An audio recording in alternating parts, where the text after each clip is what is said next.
जय Hind all my dear students. फिर मैं आपके सामने आ चुका हूँ न्यू करंट अफेयर लेके, जो कि आपके लिए बहुत हेल्पफुल होने वाला है अपकमिंग एग्ज़ाम। जल्द से जल्द आप विज़िट करें हमारे एकेडमी में और बेनिफिट उठा सकते हैं किस चीज़ का, एनडीए डिफेंस एग्ज़ाम। आप सबसे रिक्वेस्ट है मेरी कि प्लीज़ जितना हो सके ये वीडियो को लाइक और शेयर करें, ज़्यादा से ज़्यादा हमारी फैमिली को बड़ा करें, जिससे कि मुझे और मोटिवेशन मिलेगा। ठीक है, चलो आगे बढ़े। NDA defence exam with by Rohit sir. आज का कुछ मोटिवेशन है, बहुत ही अच्छा कोटेशन है जो कि स्वामी विवेकानंद जी के द्वारा दिया गया है। Everything is easy when you are busy, but nothing is easy when you are lazy. एक जो इंस्पिरेशन होती है स्टूडेंट के लिए, वो स्वामी विवेकानंद जी बहुत बड़े विचारक रहे हैं हमारे सोसाइटी में, और जनवरी 12 को हमेशा यूथ डे मनाया जाता है इन्हीं के बर्थ एनिवर्सरी पे। तो स्वामी विवेकानंद जी ने हमेशा सोसाइटी को एक बहुत प्यारी चीज़ दी है, वो ये कि पेशेंस। और स्टूडेंट्स को भी वो यही चीज़ बताना चाह रहे हैं कि एवरीथिंग इज इजी। जब ऐसा आपको लग रहा है इस लाइफ में कि कुछ भी इजी नहीं है, तो आप एक चीज याद रखना स्वामी विवेकानंद जी की कि everything easy when you are busy. मतलब अगर आप कुछ कर रहे हो, आप किसी चीज के लिए प्रयत्न कर रहे हो, तो उस समय आप क्या करोगे, बिजी रहोगे और वो चीज क्या हो जाएगी, इजी हो जाएगी। ठीक है, नेक्स्ट जो थॉट है, but nothing is easy when you are lazy. अगर आप ये मान चुके हो कि कोई चीज इजी नहीं है, मतलब आप कहीं ना कहीं रुके हुए हो, अपने कार्य को पूर्ण तरह से नहीं कर रहे हो। तो ये बहुत अच्छा कोटेशन मुझे लगा स्टूडेंट्स के लिए। जब आप किसी मकसद को लेके चलते हो ना, जैसे कि आपका गोल है कि मुझे एनडीए निकालना है, मुझे डिफेंस एग्जाम निकालना है, यूनिफॉर्म चाहिए, शोल्डर में 2 स्टार चाहिए, तो आपको प्रयत्न भी करना पड़ेगा। आपको क्या करना पड़ेगा, और ज्यादा फोकस करना पड़ेगा, कहाँ, अपने गोल के ऊपर। ठीक है, तो आज का मोटिवेशन बहुत ही सुंदर था जो कि हमारे स्वामी विवेकानंद जी ने दिया है। अब आगे बढ़ते हैं, मैं अपना डिटेल बता दूं, जो भी नए स्टूडेंट उससे जुड़ रहे हैं। मेरा नाम रोहित राणवे है, एक्सपीरियंस है 6+ ईयर का, ज्योग्राफी, हिस्ट्री एंड पॉलिटी में ही पढ़ाता हूँ, और डिफेंस एग्जाम में मेरा काफी ज्यादा अनुभव रहा है, और UPSC, CDS, CAPF, AFCAT, ICS, ICG जैसे एग्जाम में क्रैक किए। ठीक है, तो मेरा यही कहना रहेगा कि आप सब क्या करें, इस चैनल से जुड़े ओपला डिफेंस से, जो कि आपको हेल्प कर सके। देखिए, जो न्यूज़पेपर होता है वो आपकी नींव का काम करता है, वो आपके बेस का काम करता है। जब आपका बेस स्ट्रांग हो जाएगा ना एक बार, तो आप कोई भी सब्जेक्ट उठा के पढ़ोगे, आप फील करोगे कि कॉन्फिडेंट हूँ। ठीक है, तो बेस हमेशा इंपॉर्टेंट होता है। चलिए आगे बढ़े।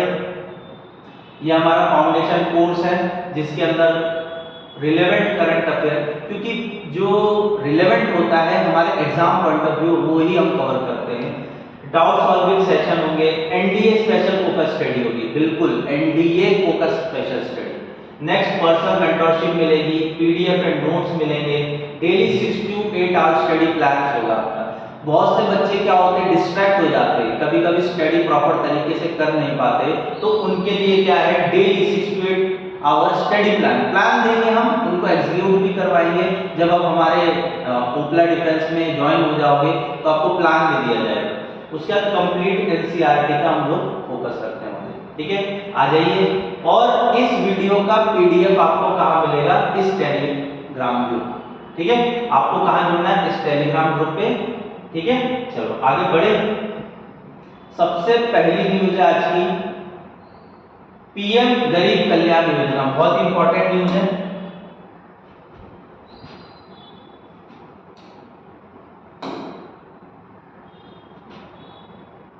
चलो, बहुत इंपॉर्टेंट है। पीएम गरीब कल्याण योजना मतलब प्रधानमंत्री मोदी जी ने लॉन्च करी है। कब लॉन्च करी है, ये सब चीजें देखिए। सबसे पहले हम देख लेते हैं कि दिसंबर 17, 2016 में लॉन्च करी।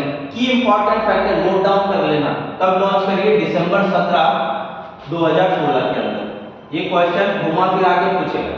प्लस पीएम गरीब कल्याण योजना, देखो आप पेपर उठा के देखोगे ना प्रीवियस ईयर के, मैं कुछ कोशिश भी कर रहा हूँ कि पीवाईएस की जो है हमारे जो एनडीए में पहले भी क्वेश्चन पूछे गए हैं, तो वो करंट अफेयर का रिलेवेंट उसी पेपर के लिए होता है। नेक्स्ट पेपर में सिर्फ हम एनालाइज कर सकते हैं, ठीक है। तो मैं फैक्चुअल जो क्वेश्चन होते हैं वो मैं टेलीग्राम पे डाल देता हूँ, वहां आप सॉल्व कर सकते हैं, जान सकते हैं कि एनडीए में किस तरीके के क्वेश्चन आए, ठीक है।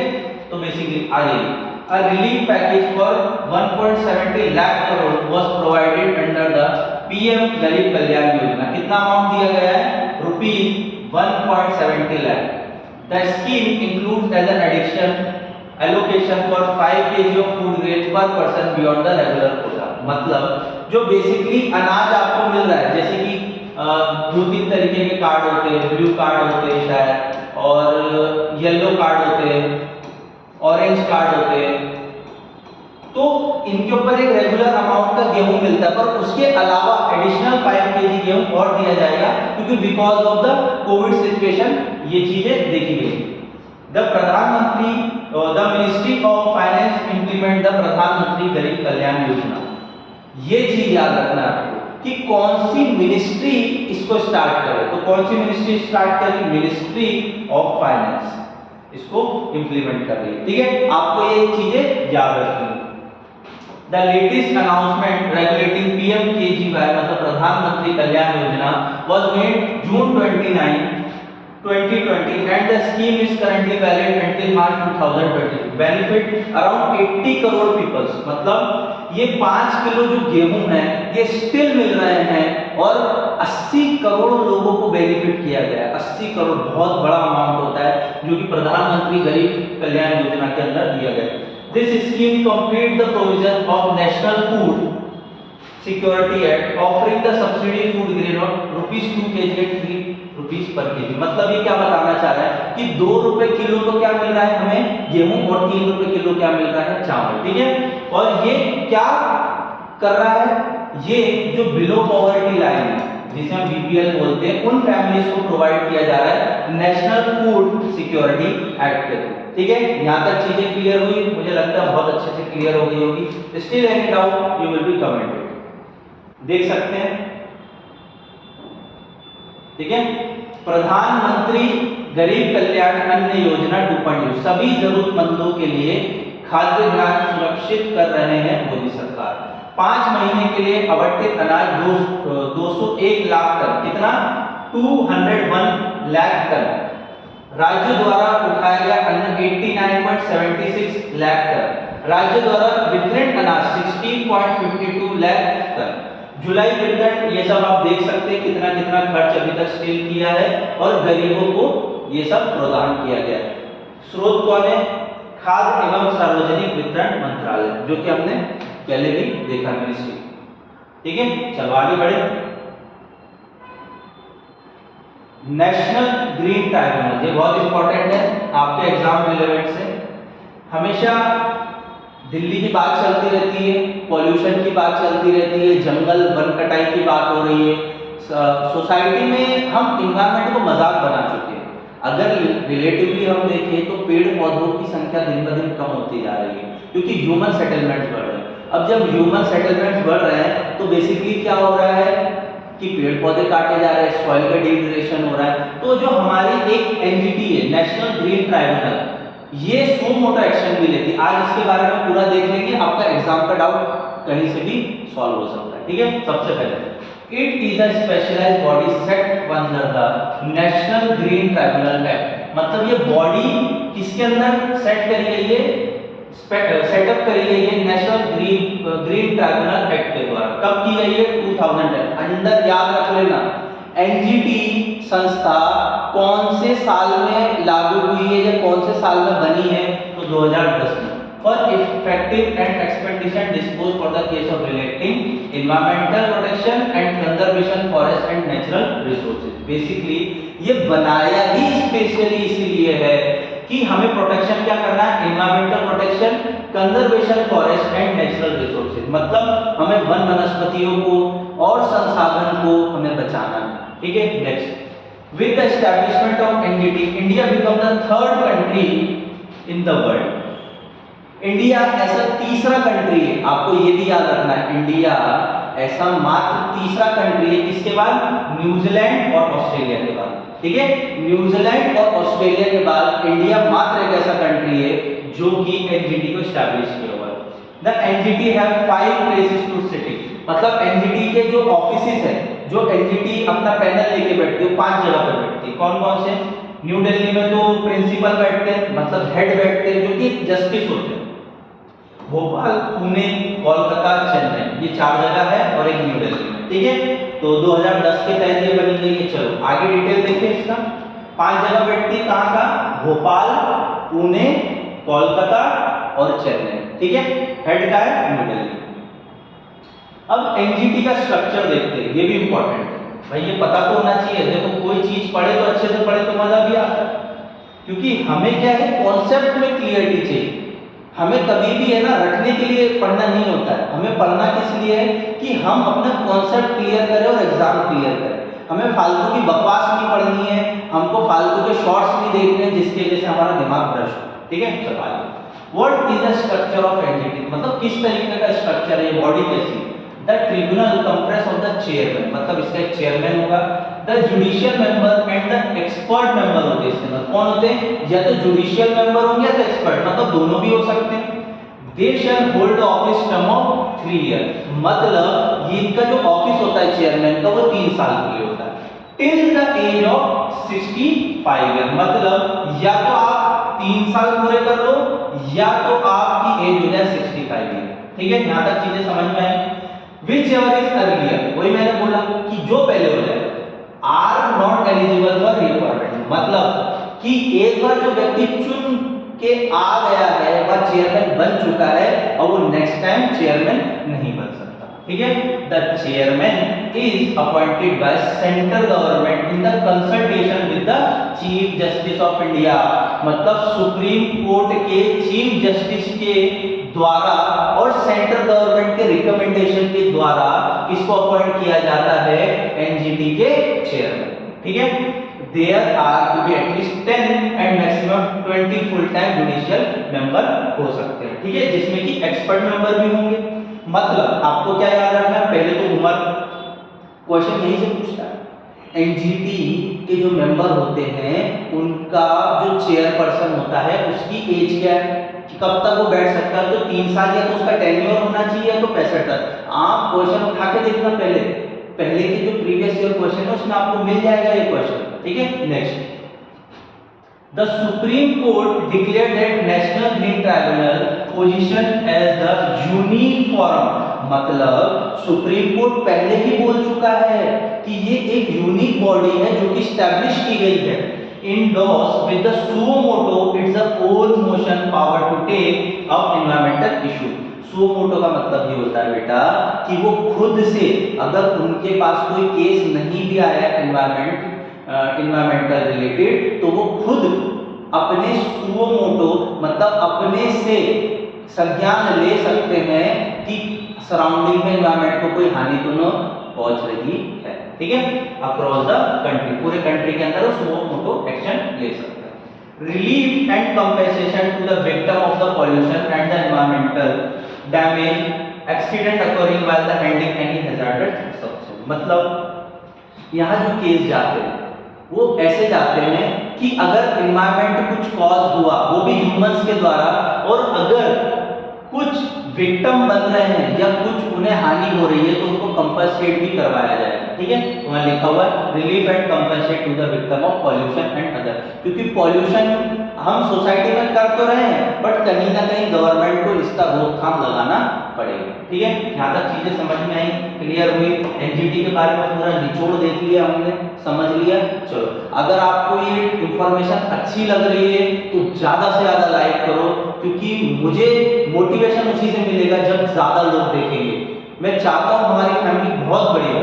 ठीक है, नेक्स्ट। ये बहुत अच्छा मतलब मैं बोल सकता हूं आज डिस्कशन का मुद्दा भी है और मैं मानता हूं कि डिस्कशन होना चाहिए। देखिए यहाँ आइए, अभी 5 राज्यों में चुनाव चल रहे हैं, 5 स्टेट में चुनाव चल रहे हैं। 3 का तो मैं नाम बता देता हूं, मणिपुर, राजस्थान, उसके बाद चल रहा है मध्य प्रदेश, और बाकी के दो आप बताओ, ठीक है, ये आपका होमवर्क है।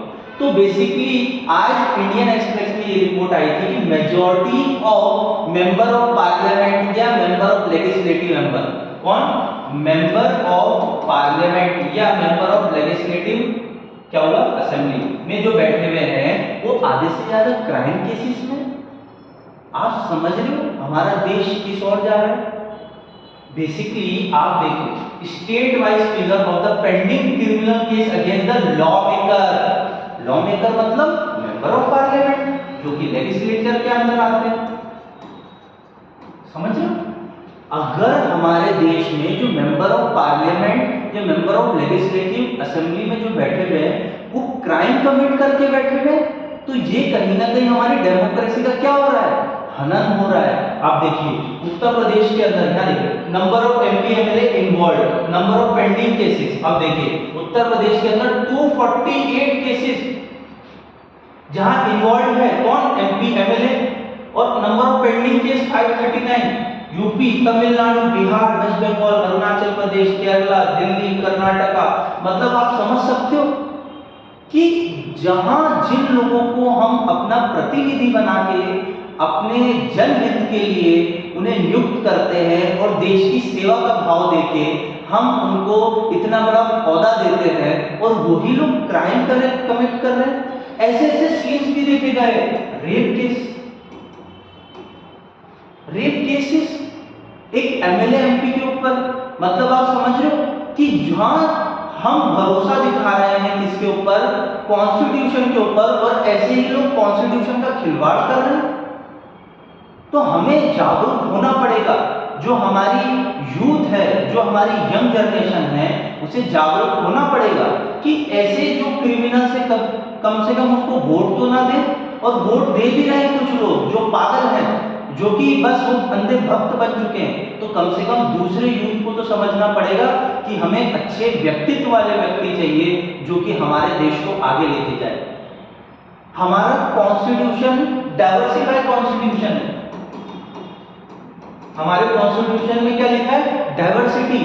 हमें कोई कास्ट, कोई रिलीजन, ये सब चीजों से हटके, अमीरी गरीबी से हटके किसी व्यक्ति को वोट देना है। हमको ये सुनिश्चित करना है कि हमारा देश कॉन्स्टिट्यूशन के हिसाब से चले, ना कि कोई रिलीजियस सेक्ट की वजह से। अगर देश हमारा कॉन्स्टिट्यूशन के हिसाब से चलेगा तो बेसिकली हमारा देश ग्रो करेगा। साइंटिफिकली थॉट्स डेवलप होने चाहिए, ना कि हमारे अंदर ऐसी नेगेटिविटी होनी चाहिए, अंधविश्वास होने चाहिए। समझ रहे हो, तो बहुत बड़ा कंसर्न है कि आप समझ लो क्रिमिनल केसेस है लॉ मेकर्स के ऊपर। तो मुझे तो बहुत बड़ा एक स्ट्रगल लगा कि मैंने कहा इस तरीके के केसेस हमारे सोसाइटी में दिख रहे हैं। ठीक है, चलो आगे बढ़े। ये डिस्कशन का मुद्दा था, इस वजह से मैंने आगे लिया। चलो, पर्टिकुलर वल्नरेबल ट्राइबल ग्रुप्स, ठीक है, ये इंपॉर्टेंट है। इसको बेसिकली नियुक्त करते हमारे प्रेसिडेंट महोदय, माननीय महोदय हमारे प्रेसिडेंट जी। तो पर्टिकुलर वल्नरेबल ट्राइबल ग्रुप जो होते हैं कौन होते हैं, पहली बात तो देखो मिनिस्ट्री ऑफ ट्राइबल अफेयर के अंदर आते हैं। मतलब ये स्कीम्स कौन लॉन्च करता है, ministry of tribal affair, star Kumar या IMP government, very important, has implement to scheme of development of PVGT. Development schemes कौन लॉन्च करेगा, ministry of tribal affair, which cover 75 particular vulnerable tribal groups. मतलब आज तक constitution के बाद बनने के बाद अप्रोक्सीमेटली 75 इस तरीके की ट्राइबल ग्रुप्स को हमने नोटिस किया for their compensative social economic development. ये बेसिकली एसपीज होते हैं, शेड्यूल्ड ट्राइब से बिलोंग करते हैं। ठीक है, 100% grant in aid are made available to the state as per the provision of the scheme. मतलब 100% ग्रांट स्टेट को देना पड़ता है। ठीक है, और इंप्लीमेंट कौन करता है, ministry of tribal affair. In India tribal population में 8.6% ऑफ द टोटल पॉपुलेशन। मतलब हम मान के चले 100% पॉपुलेशन है तो अप्रोक्सीमेटली 9 करोड़ लोग कौन है, ट्राइबल पीपल। बहुत बड़ा नंबर होता है, 9 करोड़ लोग ट्राइबल पीपल है। In 1973, the Devar Commission created the Primitive Tribal Groups (PGT). समझ रहे हो? किसने लॉन्च किया, किसने इसकी पहले बात करी तो कौन है? 1973 के अंदर जब इंदिरा गांधी जी की सरकार थी, ढेबर कमीशन। कौन सा कमीशन? ढेबर कमीशन। याद रख लेना, सबसे पहले रिकमेंडेशन इन्हीं ने दी थी। ठीक है, क्वेश्चन पूछेगा ढेबर कमीशन किससे रिलेटेड, तो पीजीटी। ठीक है, as per separate category who are less developed among the tribal groups, मतलब ट्राइबल ग्रुप्स के अंदर भी और सब कैटेगरीज करी गई है। और in 2006 the government India renamed as a PTG, as a PVTG, particular vulnerable tribal groups. ठीक है, यहां तक चीजें क्लियर हुई। आपको याद क्या रखना है? Minister of tribal affairs, president इसको नियुक्त करते हैं। 100% ग्रांट कौन देता है? स्टेट गवर्नमेंट देता है। 1973 के अंदर ढेबर कमीशन ने ये सजेशन दिया था। ठीक है, चलो आगे बढ़े, चलो धीरे धीरे आगे बढ़ते हैं। चलो आगे बढ़े, चलो आगे बढ़ गए। ये ट्राइबल ग्रुप्स होते हैं जिनको जनजाति ग्रुप कहा जाता है, अनुसूचित जनजाति। PVGT has some basic characteristics. They are mostly homogeneous with a small population, relatively physical, isolated, absence of writing language, relatively simple technology and slow rate of changes. Basically, ये ऐसे लोग हैं जो कि शुरू से ही समाज से दूर रखे गए। क्यों? क्योंकि बेसिकली इनको एक हम बोल सकते हैं आदिवासी, हमारे समाज में वो हयाती है ब्राह्मण वैश्य शूद्र वाली, तो इस तरीके की हयाती के अंदर ये फिट ही नहीं बैठ रहे थे, तो इनको क्या किया? बोलो तुम निकलो यहाँ से। तो ये स्मॉल पॉपुलेशन है, छोटी पॉपुलेशन, रिलेटिवली फिजिकली आइसोलेटेड है, मतलब एक छोटे से एरिया के अंदर इनको आइसोलेटेड रखा गया है, मतलब ये वन एरिया में ही ज्यादा रहना पसंद करते हैं। एब्सेंस ऑफ राइटिंग लैंग्वेज, अब बताओ इनको लिखने पढ़ने का भी कोई अधिकार नहीं दिया गया था, तो ये कहाँ से शिक्षित होते? रिलेटिवली सिंपल टेक्नोलॉजी, इनके पास कोई ज्यादा टेक्नोलॉजी नहीं है, इनके पास कोई ज्यादा टेक्नोलॉजी नहीं है। और स्लो रेट ऑफ चेंज, मतलब इनके साथ क्या हुआ? समय के साथ सब बढ़ गया पर ये नहीं बढ़ पाया, तो इनको भी हमें साथ में लेके चलना है, ये हमारा संविधान कहता है। और मानवता के हिसाब से ये हमारा कर्तव्य बनता है कि हम एक व्यक्ति को आगे बढ़ाएं, हर एक व्यक्ति को आगे बढ़ाने का प्रोत्साहन। ठीक है, in this context 1975 government of India initiated to identify the most vulnerable tribal group as separate category called PVGTs. ठीक है, as declared 52 such groups। 1975 के अंदर 52 ऐसे सब ग्रुप्स को कैटेगराइज किया गया और 1993 में 23 ग्रुप्स को और ऐड किया गया, जिसमें अब कुल मिला के कितने हो गए?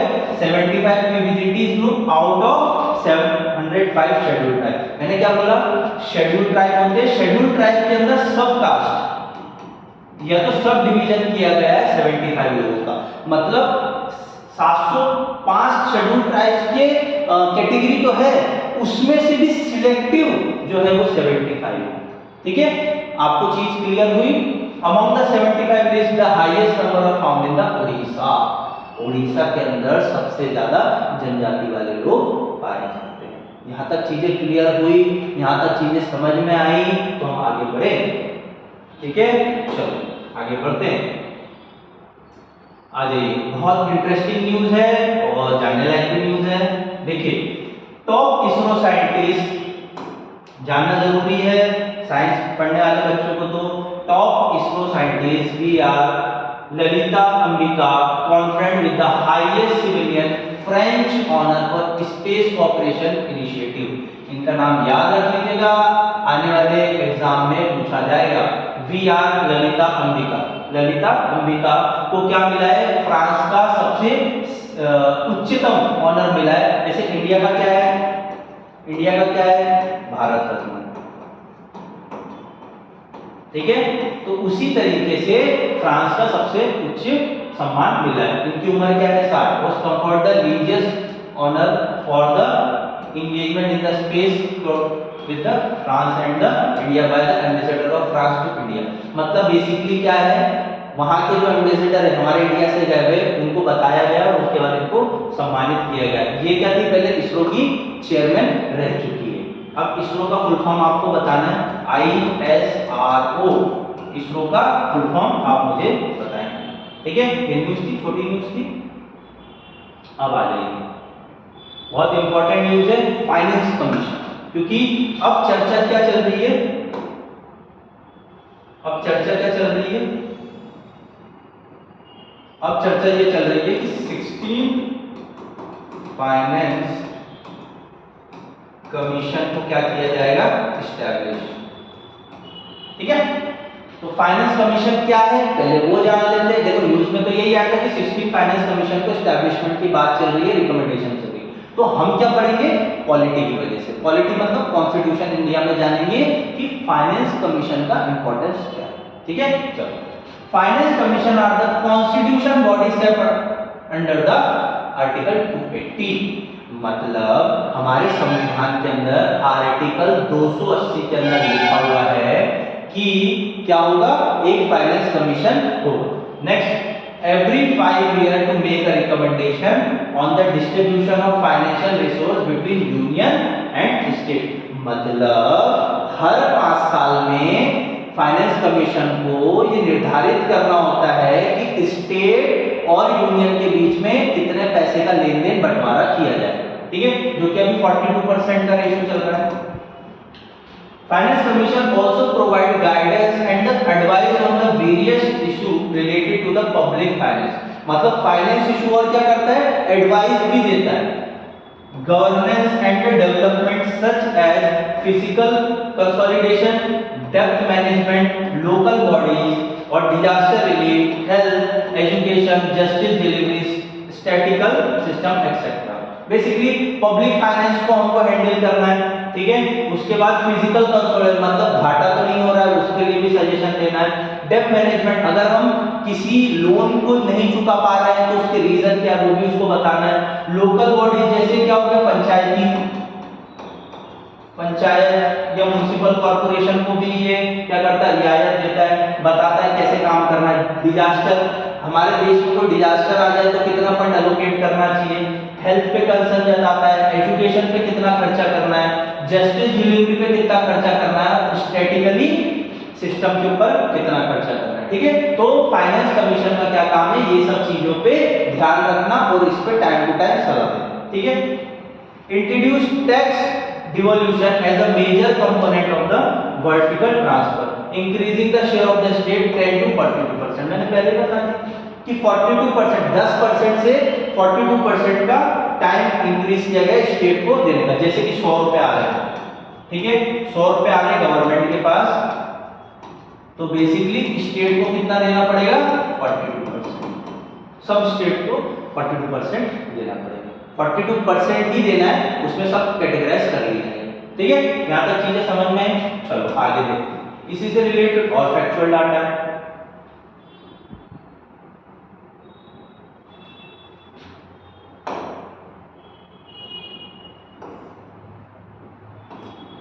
ठीक है, ये फाइनेंस कमीशन ऑफ इंडिया का logo. The recommendation of finance commission are advisory in nature, not binding on the union government. अब देखो सबसे बड़ा मुद्दा, कॉन्स्टिट्यूशन बॉडी है, आर्टिकल 280 के अंदर है, पर मुद्दा ये है कि ये एडवाइजरी बॉडी है नेचर में। ये अगर कोई एडवाइस दे रहा है किसी भी रिलेटेड, हेल्थ, एजुकेशन, किसी भी से भी रिलेटेड, ये बाइंडिंग नहीं है। आप मानो चाहे ना मानो, स्टेट गवर्नमेंट माने चाहे ना माने, सेंट्रल गवर्नमेंट माने चाहे ना माने, क्या लिखा है, बाइंडिंग नहीं है। However, they are usually accept with the minor modification or deviation, मतलब कि इनकी इज्जत रख ली जाती है, कहीं ना कहीं इनकी बातें मान ली जाती है, थोड़ा बहुत इधर उधर करके मान ली जाती है।